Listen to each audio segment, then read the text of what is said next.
이번 시간에는 블라인드 SQL 인젝션에 대해서 알아보도록 하겠습니다. 폼은 이전에 있었던 SQL 인젝션이랑 동일합니다. 그런데 1이라는 아이디를 한번 입력해 보겠습니다. 사용자 1에 대한 정보가 나오는 대신에 이제 이 페이지에서는 아이디가 존재한다라고만 알려주고 있습니다. 단순히 사용자가 존재하는지 알려주는 페이지입니다. 아이디 5를 입력했을 때 사용자가 있다고 나오고 아이디 6을 입력했을 때 사용자가 없다라고 나옵니다. 이번에는 지난번 SQL 인젝션 공격할 때 했던 것처럼 한번 작은 따옴표를 한번 입력해 보겠습니다.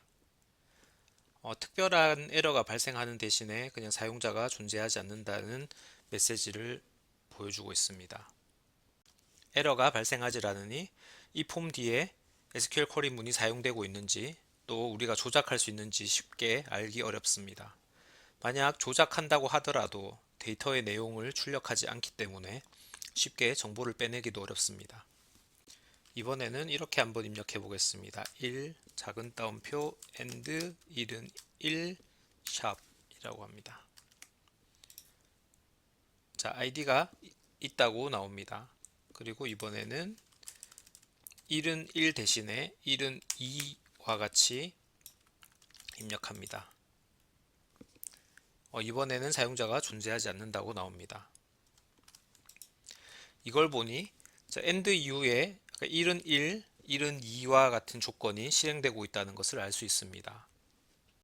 만약 백그라운드에서 SQL 쿼리 문이 실행되고 있다고 한다면 형태는 이렇게 될 것입니다. select user from users where id는 1 그리고 id는 1 and 1은 1 샵 이런 식으로요. and 1은 1과 같이 주면은 전체가 차민 조건문이 되어 가지고 사용자가 있다고 나오고 1은 2와 같이 입력을 하게 되면은 이제 이 조건문이 거짓이 되어서 사용자가 없다고 나온 것입니다. 자, 이렇게 어떤 폼 뒤에 and 같은 연산이 실행되고 있다는 것은 SQL 쿼리 문이 뒤에 있다는 것을 알려주는 중요한 힌트가 됩니다. 이걸로 무엇을 할 수 있느냐 하면 일반 SQL 인젝션 공격처럼 비록 결과를 직접적으로 얻어낼 수는 없지만 자, 어드민이라는 사용자가 존재하느냐 라는 식으로 어떤 명제를 제시하고 뒤에 and를 붙여가지고 and 1은 1과 and 1은 2와 같이 다르게 조건을 줌으로써 그 명제가 참인지 거짓인지는 알 수가 있습니다. 이걸 이용하면은 시간은 비록 오래 걸리겠지만 일일이 이거는 있냐 저거는 있냐 이런 식으로 물어봐서 원하는 정보를 알아낼 수 있게 됩니다. 이와 같이 결과를 직접적으로 알 수는 없어도 참 거짓의 차이를 보고 어떤 정보를 알아내는 기법을 블라인드 SQL 인젝션 공격이라고 합니다.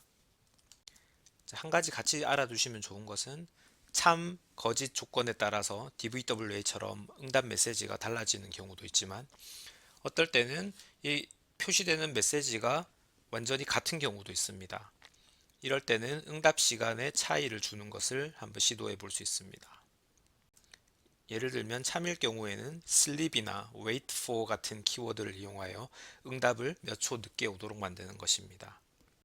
자, 응답 시간을 확인하기 위해서 브라우저에서 F12를 누릅니다. 그러면은 디벨로퍼 창이 뜨는데 여기서 네트워크 탭을 띄워둡니다. 그리고 1 위에다가 1 작은 따옴표 and sleep 괄호 열고 5 한 다음에 샵을 넣으시면은 그리고 입력을 하면은 자, 응답 시간을 알아낼 수가 있는데요. 자, 보시면은 이 방금 get에 대한 요청이 지금 5042 마이크로 세컨드, 그러니까 5초 정도가 지난 것을 알 수가 있습니다. 자, 만약에 존재하지 않는 사용자인 ID 6을 넣고 and sleep 5를 했을 때 어떻게 되는지 보겠습니다. 자, 보시다시피 이때는 바로 34 마이크로 세컨드로 응답이 바로 되었습니다. 자, 이렇게 하면은 자, id가 1이라는 사용자는 존재하고 6이라는 사용자는 존재하지 않는다라는 것을 알 수가 있게 됩니다. 자, 이런 식으로 블라인드 SQL 인젝션 공격을 통해서 원하는 정보를 알아낼 수가 있습니다.